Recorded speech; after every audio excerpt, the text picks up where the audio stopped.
दोस्तों, आप सभी लोगों का हमारे channel unique academy Indian polity पर स्वागत है। हमारी जो आज की क्लास है दोस्तों वो है मंत्रिपरिषद, मुख्यमंत्री और मंत्रिपरिषद की शक्तियां। मुख्यमंत्री और मंत्रिपरिषद की शक्तियां, ये हमारी क्लास है। स्पेशली इसमें हमको मुख्यमंत्री की शक्तियों को जानना है कि वो क्या है। तो मुख्यमंत्री की शक्तियों को बताने के पहले मैं पिछली वीडियो में इसको पढ़ा भी चुका हूं, एक बार उसको आप रिकॉल कर सकते हैं। Specially chief minister and council of minister, गौर करें, चीफ मिनिस्टर और काउंसिल ऑफ मिनिस्टर का जो राज्य के परिप्रेक्ष्य में है उसका जो आर्टिकल है वो है अनुच्छेद 163 से लेकर के अनुच्छेद 167 तक। इसी में मुख्यमंत्री और मंत्रिपरिषद की संरचना का वर्णन है। तो इसको अब एक बार मैं रिकॉल कर देता हूं। आर्टिकल 163 क्या कहता है? अनुच्छेद 163 कहता है कि राज्यपाल की सहायता के लिए एक मंत्रिपरिषद होगी। गौर करें, राज्यपाल की सहायता के लिए एक मंत्रिपरिषद होगी जिसका प्रधान मुख्यमंत्री होगा। ठीक है, और राज्यपाल का यह कर्तव्य है कि वह मंत्रिपरिषद के परामर्श से ही कार्य करे। मतलब राज्यपाल की स्वविवेकी शक्तियों को छोड़कर राज्यपाल के लिए वो अनिवार्य है कि वो मंत्रिपरिषद से स्वविवेक, मंत्रिपरिषद के परामर्श को माने, ये उसके लिए कंपलसरी। आर्टिकल 164 ये क्या कहता है? इसमें मंत्रिपरिषद की गठन कैसे होता है, वह किसके प्रति उत्तरदायी होती है, सामूहिक रूप से किसके प्रति उत्तरदायी होती है। इसको मैं इस तरह से बता सकता हूं कि मंत्रिपरिषद का गठन कैसे होगा, उसकी शपथ, उनकी नियुक्ति, उनका उत्तरदायित्व। तो मंत्रिपरिषद जो उत्तरदायी होती है, मंत्रिपरिषद जो दोस्तों उत्तरदायी होती है, अगर व्यक्तिगत रूप से बात करें तो यह मोस्ट इंपॉर्टेंट है, राज्यपाल के प्रति होती है, क्योंकि मंत्रिपरिषद राज्यपाल के प्रसाद पर्यंत पद धारण करते हैं, ये ध्यान देने की बात है। और सामूहिक रूप से बात करें तो विधानसभा के प्रति उत्तरदायी है। कभी भी यह नहीं बताएंगे कि यह विधान परिषद के प्रति उत्तरदायी होती है। जैसे हम संघ की बात करें तो संघ में जो बात करते हैं कि वहां की मंत्रिपरिषद लोकसभा के प्रति उत्तरदायी होती है, वैसे राज्यों की बात करें तो राज्यों में जो मंत्रिपरिषद होती है सामूहिक रूप से वह विधानसभा के प्रति उत्तरदायी होती है। इसका मतलब क्या है कि मंत्रिपरिषद तब तक रहेगी, मंत्रिपरिषद की उम्र तब तक रहेगी जब तक उसे विधानसभा का विश्वास मत हासिल है।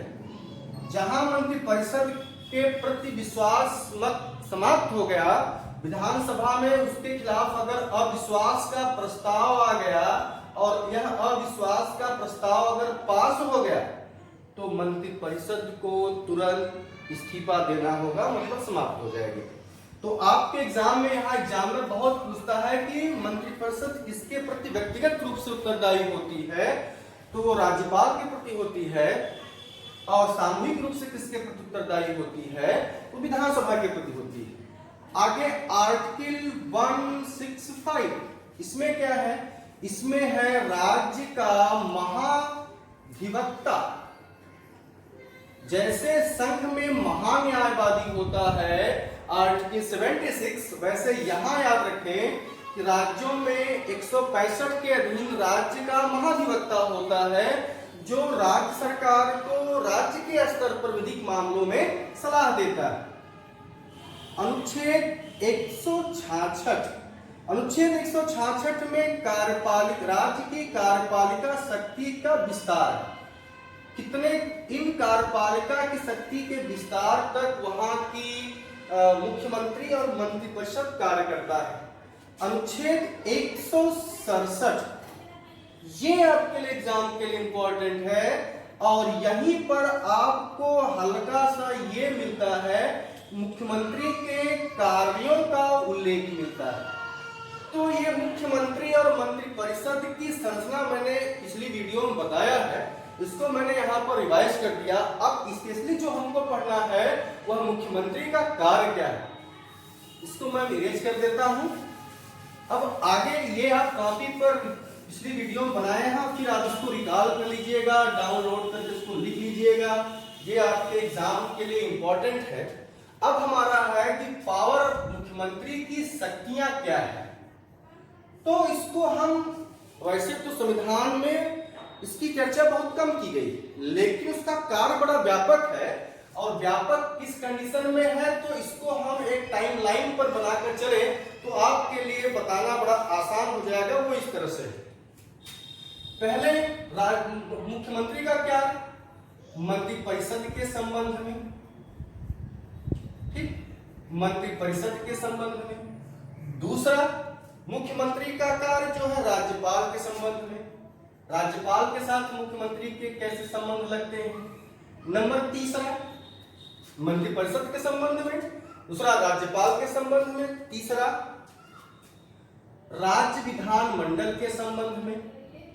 मैं अगर विधानमंडल लिखूं तो इसका मतलब वहां पर विधानसभा और विधान परिषद, राज्य विधानमंडल। इसके अगला वाला टॉपिक जो हमारा होगा वह विधानमंडल का ही होगा, क्योंकि हर राज्यों में विधान परिषद नहीं है, वो केवल 7 राज्यों में है।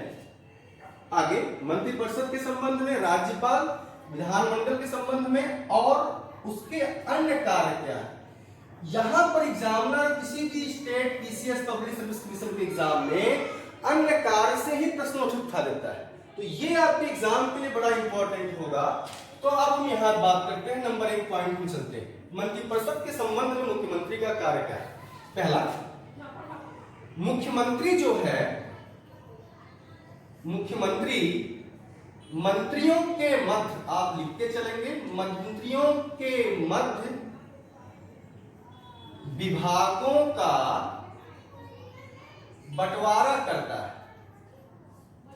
मुख्यमंत्री मंत्रियों के मध्य विभागों का बंटवारा करता है। जैसे शिक्षा मंत्री कौन होगा, राज्य का वित्त मंत्री कौन होगा और परिवहन मंत्री कौन होगा, ये विभाग अलग अलग होते हैं, तो उनमें वो अलग अलग लोगों को विभाग का बंटवारा करता है। अच्छा, इन मंत्रियों की नियुक्ति जो है राज्यपाल करेगा। गौर करें यहाँ पर, इन मंत्रियों की उस पद पर नियुक्ति राज्यपाल करेगा, लेकिन यह राज्यपाल को मुख्यमंत्री परामर्श देगा कि इस पद पर फला लोगों की नियुक्ति की जानी चाहिए। नंबर 2, पहला हो गया विभागों का बंटवारा करता है। नंबर 2, जैसे हम ये जानते हैं कि 8 ग्रहों के बीच में सूर्य है, वैसे ही मुख्यमंत्री जो है मंत्रियों के बीच में एक सूर्य है। ये मुख्यमंत्री है तो मंत्रिपरिषद है, क्योंकि मुख्यमंत्री कैसे बनता है। मुख्यमंत्री आप जानते हैं कि विधानसभा में जिस राजनीतिक दल को बहुमत हासिल होता है, उस बहुमत दल के नेता को राज्यपाल मुख्यमंत्री के पद पर नियुक्त करता है। जब मुख्यमंत्री की नियुक्ति हो गई तो वह अपने कार्य को आसान करने के लिए विभिन्न विभागों में अपने पार्टी के लोगों को नियुक्त, राज्यपाल से नियुक्त करने का परामर्श देता है। तो उसकी जो गठन होता है वही क्या कहलाती है, मंत्रिपरिषद। तो उसी तरह से मुख्यमंत्री जो होता है वो पूरे मंत्रिपरिषद का केंद्र बिंदु होता है, सेंट्रल पॉइंट होता है। अगला नंबर 2, मुख्यमंत्री जो है विभागों में फेरबदल कर सकता है, किसी से किसी कोई विभाग लेकर कर किसी को दे सकता है, ठीक है। नंबर 2 के विभागों का फेरबदल कर सकता है।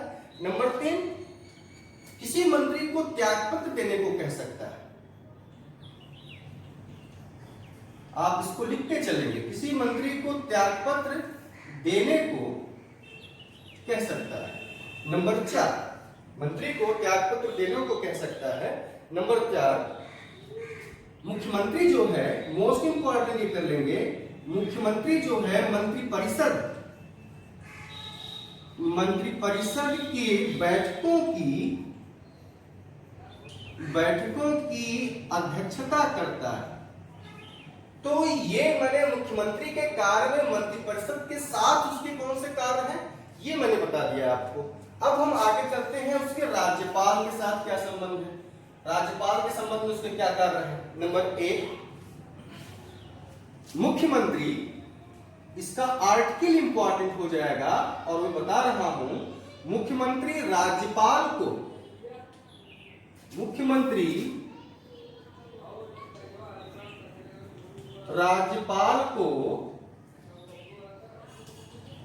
प्रशासनिक मामलों में, प्रशासनिक मामलों की जानकारी देता, समय समय पर मुख्यमंत्री राज्यपाल को प्रशासनिक मामलों की जानकारी देता है। तो ये आपका हो गया अनुच्छेद 167। नंबर 2, एजी, एजी मैं लिख रहा हूं, इसका मतलब आप समझिएगा राज्य का महाधिवक्ता, जिसको कहते हैं एडवोकेट जनरल, माने यहां मैं लिख देता हूं महाधिवक्ता, महाधिवक्ता कामा, एजी माने महाधिवक्ता कामा राज्य लोक सेवा आयोग के सदस्य अध्यक्ष, राज्य लोक सेवा आयोग के अध्यक्ष एवं सदस्य कामा, महाधिवक्ता कामा राज्य लोक सेवा आयोग के अध्यक्ष एवं सदस्य एवं राज्य निर्वाचन आयोग, राज्य निर्वाचन आयोग के सदस्यों की नियुक्ति, दैट इज मोस्ट इंपॉर्टेंट, नियुक्ति के मामले में राज्यपाल को परामर्श देता है। इसका मतलब कॉन्सेप्ट क्लियर हो जाना चाहिए कि नियुक्ति कौन करेगा, राज्यपाल करेगा, लेकिन मुख्यमंत्री जिसको कहेगा उसी को वह नियुक्ति राज्यपाल करेगा। ठीक है, आगे चलते हैं। राज्य विधानमंडल के प्रति मुख्यमंत्री के कार्य क्या है। अगला इसमें कर लेंगे सदन का सत्र बुलाने, सदन का सत्र बुलाने, स्थगित करने।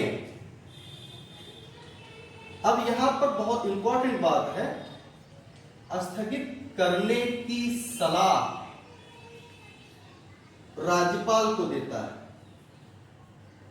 अब दोस्तों यहां पर एग्जाम के लिए इंपॉर्टेंट है कि यही कंडीशन यूनियन माने सेंटर की बात होती है कि सदन का सत्र बुलाने, सत्रावसान करने, स्थगित करने का अधिकार किसके पास है। अगर हम केंद्र की बात करें तो वहां पर राष्ट्रपति के पास है, लेकिन यह सलाह कौन देता है, वहां पर प्रधानमंत्री। यहां बात करेंगे तो यहां सदन का सत्र बुलाने, स्थगित करने, सत्रावसान करने का अधिकार किसके पास है, राज्यपाल के पास है, लेकिन सलाह कौन देता है, मुख्यमंत्री। ठीक है, नंबर एक। नंबर 2, यहां तक बात क्लियर। नंबर 2 आपका यहां पर है किसी भी समय, किसी भी समय राज्यपाल को, किसी भी समय राज्यपाल को विधानसभा को विघटित करने को कह सकता है। किसी भी समय राज्यपाल को विधानसभा को विघटित करने को कह सकता है। ठीक है, लास्ट जो 4 में है था, पहला मंत्रिपरिषद के संबंध में, दूसरा जो है राज्यपाल के संबंध में, तीसरा राज्य विधानमंडल के संबंध में, और चौथा जो उसका अन्य कार्य है, इस पर चर्चा कर लेते हैं। यहां पर एग्जामिनर बहुत इंपॉर्टेंट प्रश्न पूछता है, ये देखिए, और ये सब के सब इंपॉर्टेंट है। नंबर 1, राज्य मुख्यमंत्री राज्य योजना आयोग, मोस्ट इंपॉर्टेंट, मुख्यमंत्री राज्य योजना आयोग का अध्यक्ष होता है। मुख्यमंत्री जो होता है राज्य योजना आयोग का अध्यक्ष होता है, राज्य योजना बोर्ड का अध्यक्ष होता है। नंबर 2, क्षेत्रीय परिषद, रीजनल काउंसिल जो होती है, आरसी जो होती है, का उपाध्यक्ष होता है।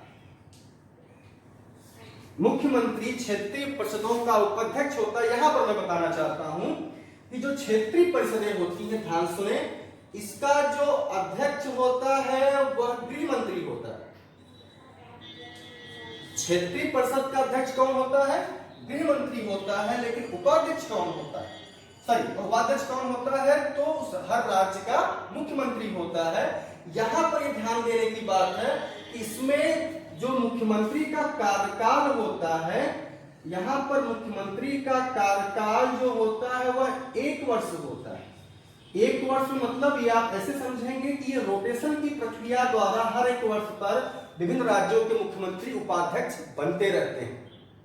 तो कार्यकाल 1 वर्ष के लिए होता है, लेकिन ये रोटेशन के आधार पर होता है। मतलब किसी साल किसी राज्य का मुख्यमंत्री उपाध्यक्ष हुआ, किसी साल किसी राज्य का मुख्यमंत्री जो उपाध्यक्ष हुआ, तो रोटेशन होता रहता है। Number 3, NDC. एनडीसी मतलब नेशनल डेवलपमेंट काउंसिल, इसको हिंदी में कहते हैं राष्ट्रीय विकास परिषद। राष्ट्रीय विकास परिषद।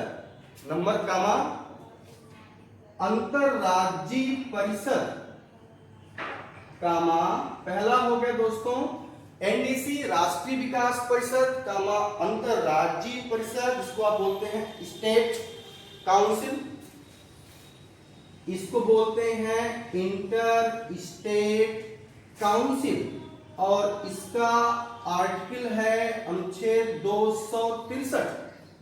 अब यहां जो बताना चाहता हूं, एनडीसी का कोई आर्टिकल नहीं है, ना यह संवैधानिक संस्था नहीं है, ना ही यह सांविधिक संस्था है। यहां पर याद कर लें, जो एनडीसी है, जैसे एनडीसी की अगर हम बात करते हैं, जैसे पहले योजना आयोग हुआ करता था, योजना आयोग जिसका स्थान अब नीति आयोग ने ले लिया है। यह जो नीति आयोग है, यह एक ना तो संवैधानिक संस्था है, ना ही सांविधिक संस्था। संवैधानिक का मतलब होता है जिसको किसी एक अनुच्छेद के अंतर्गत स्थापित किया गया है, दैट इज कॉन्स्टिट्यूशनल इंस्ट्रूमेंट। जैसे अगर हम संवैधानिक संस्था की बात करें तो कैग, निर्वाचन आयोग, संघ लोक सेवा आयोग, राज्य लोक सेवा आयोग, ये सब संवैधानिक संस्थाएं। सांविधिक क्या होती है? जिसको संविधान संशोधन के संसद के द्वारा संविधान में संशोधन करके जोड़ा गया, वह क्या हो गया? सांविधिक संस्था। जैसे ओबीसी, अनुसूचित जनजाति आयोग, ये सब क्या है? सांविधिक संस्थाएं, जो न तो संवैधानिक है न सांविधिक है, जो परामर्शी हैं। तो योजना आयोग, नीति आयोग क्या उसी आयोग का? ये परामर्शी सलाहकारी आयोग है। उसी तरह से एनडीसी भी जो है, यह भी एक परामर्शी निकाय है। इसकी स्थापना जो हुई थी, इसको हालांकि मैं अलग से पढ़ाऊंगा, इसकी स्थापना 6 अगस्त 1952 को हुई थी। तो एनडीसी यह राष्ट्रीय विकास परिषद एक परामर्शी निकाय है। एनडीसी का उपाध्यक्ष एनडीसी का एक मेंबर होता है मुख्यमंत्री। अब प्रश्न में दिमाग में, एनडीसी का अध्यक्ष कौन होता है? दोस्तों, एनडीसी का जो अध्यक्ष होता है वह होता है आपका प्रधानमंत्री, और हर राज्य के मुख्यमंत्री, और सुने, एनडीसी का जो अध्यक्ष होता है वो मुख्यमंत्री होता है, और हर राज्य के जो मुख्यमंत्री होते हैं वो उसके क्या होते हैं? सदस्य होते हैं। उसी प्रकार अंतरराज्यीय परिषद का भी सदस्य होता है। हर राज्यों के मुख्यमंत्री अंतरराज्यीय परिषद के सदस्य होते हैं। ये जब अंतरराज्यीय परिषद की जो अधिवेशन होता है तो वहां वो भाग लेने के लिए पहुंचता है। तो इसमें अदर वर्ड ज्यादा इंपॉर्टेंट है। बाकी माने मुख्यमंत्री के पावर क्या होते हैं? तो पहला, मंत्रिपरिषद के संबंध में मुख्यमंत्री के कार्य क्या है? दूसरा, राज्यपाल के संबंध में मुख्यमंत्री के कार्य क्या है? राज्य विधानमंडल के संबंध में मुख्यमंत्री के कार्य क्या है? और अन्य कार्य जो मैंने बता दिया वो ये है। ठीक है, तो ये मुख्यमंत्री का चैप्टर समाप्त हो गया। मुख्यमंत्री की शक्तियां पूरी की पूरी समाप्त हो गई। इसी के लगे हाथ मैं एक टॉपिक और इसी में समाप्त कर देता हूं, जो थोड़ा मोड़ा पूछता है और अधिकांशतः उसमें से कुछ अनुच्छेद उसके बड़े इंपॉर्टेंट हैं। वो क्या है, वो ये देख लीजिए। टॉपिक है आपका, क्योंकि राज्य की कार्यपालिका में ही आता है। जैसे मैंने पिछली वीडियो में बताया कि राज्य की कार्यपालिका में कौन कौन लोग शामिल हैं, तो मैंने वहां बताया है आपको, फिर देख लीजिए। राज्यपाल होता है, फिर चीफ मिनिस्टर, मुख्यमंत्री कामा काउंसिल ऑफ मिनिस्टर होता है, और तीसरा एडवोकेट जनरल होता है, राज्य का महाधिवक्ता होता है। ठीक है, तो ये कार्यपालिका में आता है। तो अब हम एक टॉपिक और लगे हाथ खत्म कर लें यहाँ पर। अगली वीडियो हमारी वो राज्य विधानमंडल पर होगी, महाधिवक्ता जिसको एडवोकेट जनरल कहा जाता है। तो इसके बारे में कुछ बातें जान लें। पहली बात ये जान लें, यह राज्य का विधि अधिकारी होता है। राज्य का, जिस राज्य में इसकी नियुक्ति होती है वह इस राज्य का प्रथम विधि अधिकारी होता है। That is clear.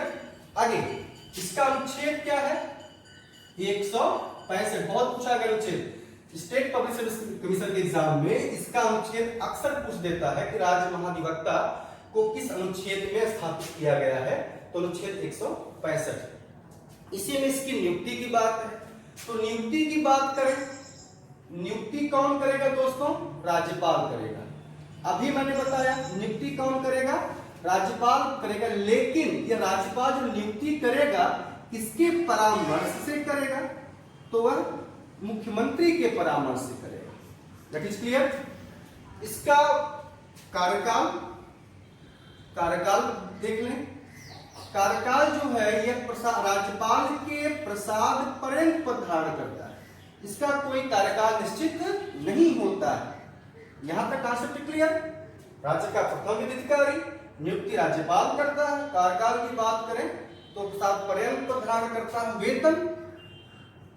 वेतन इसका जो राज्यपाल तय करता है उसको यह वेतन मिलता है। ठीक है, यहां तक कॉन्सेप्ट क्लियर।